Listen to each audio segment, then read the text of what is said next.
வரும் 19ஆம் தேதி வாக்குப்பதிவு நடைபெறவுள்ள தஞ்சை, அரவக்குறிச்சி, திருப்பரங்குன்றம் தொகுதிகளில் இறுதிக்கட்ட பிரச்சாரம் சூடுபிடித்துள்ளது. அரவக்குறிச்சி தொகுதி பாமக வேட்பாளர் பாஸ்கரனை ஆதரித்து அரவக்குறிச்சி தொகுதிக்கு உட்பட்ட மேட்டுப்பாளையம், தவிட்டுப்பாளையம், சின்னதாராபுரம், ராஜபுரம் உள்ளிட்ட பகுதிகளில் பாமக நிறுவனர் ராமதாஸ் பிரச்சாரம் மேற்கொண்டார். தமிழகத்தில் சட்டமன்றத்தில்தான் திமுக எதிர்க்கட்சி என்றும் வெளியில் பாமக தான் எதிர்க்கட்சி என்றும் கூறினார். கடந்த சட்டப்பேரவைத் தேர்தலில் பாமக வேட்பாளர்களை தோற்கடிக்க ஒவ்வொரு தொகுதியிலும் 20 கோடி ரூபாய் ஊழல் பணம் களம் இறக்கப்பட்டதாக ராமதாஸ் குற்றம் சாட்டினார். அண்ணா திமுக ஆட்சியில் இருந்தது, அவங்க ஆட்சிக்கு வந்துட்டாங்க. திமுக அவங்க 92 பேருக்கு மேலே வந்துட்டாங்க, எதிர்கட்சியாக வந்துட்டாங்க. இன்னைக்கு எதிர்கட்சி தமிழ்நாட்டில் எதிர்கட்சி யாரு? சட்டசபையில் எதிர்கட்சி ஸ்டாலின் தலைவர் திமுக. ஆனால் வெளியில் எதிர்கட்சி பாட்டாளி மக்கள்.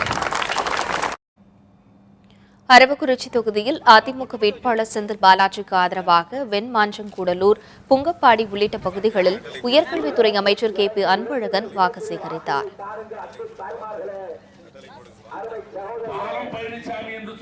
அரவக்குறிச்சி திமுக வேட்பாளர் KC பழனிசாமியை ஆதரித்து சின்னதாராபுரத்தில் காங்கிரஸ் கட்சியின் சார்பில் தேர்தல் பிரச்சார கூட்டம் நடைபெற்றது. இதில் பேசிய தமிழக காங்கிரஸ் கமிட்டியின் முன்னாள் தலைவர் EVKS இளங்கோவன் தமிழகம் தொழில்துறையில் பின்தங்கி வருவதாக குற்றம் சாட்டினார். மனமாற நன்றியை தெரிவிச்சுக்கிறோம். ஒவ்வொரு நாளும் எங்கள் அம்மாவுக்காக நாங்கள் மட்டுமல்ல. தஞ்சை தொகுதியில் அதிமுக வேட்பாளர் M ரங்கசாமியை ஆதரித்து அக்கட்சியின் செய்தித் தொடர்பாளர் CR சரஸ்வதி, வல்லம், மேலவீதி உள்ளிட்ட பகுதிகளில் பிரச்சாரம் மேற்கொண்டார். மக்களால் நான், மக்களுக்காக நான் என வாழ்ந்து கொண்டிருக்கும் தமிழக முதலமைச்சர் ஜெயலலிதா தான் மறுபிறவி எடுத்துள்ளதாக வெளியிட்ட அறிக்கையை படித்துவிட்டு உலகத்தில் உள்ள தமிழர்கள் அனைவரும் மிகுந்த சந்தோஷத்தில் இருப்பதாக தெரிவித்தார். எந்த நேரமும் கட்சி பணியையும் ஆட்சி பணியும் மக்கள் பணியை மட்டுமே செய்து கொண்டிருப்பவர் எங்கள் முதலமைச்சர் அம்மா. ஆகவே இந்த ஸ்டேட்மெண்ட் அம்மாட்ட வந்ததுக்கப்புறம் நேற்று பிரச்சாரத்தில் இருக்கும்போது ஒருத்தர் வீட்டிலேருந்து ஓடி வந்து எங்ககிட்ட சொன்னாங்க, அம்மாவோட ஸ்டேட்மெண்ட் வந்திருக்கு பாருங்கள், டிவியை பாருங்கள். அந்த அளவுக்கு மக்கள் மத்தியில் அவ்வளோ பெரிய மகிழ்ச்சியை கழக தோழர்களுக்கு மட்டுமல்லாது மக்களுக்கும் ஏற்படுத்தியிருக்கு.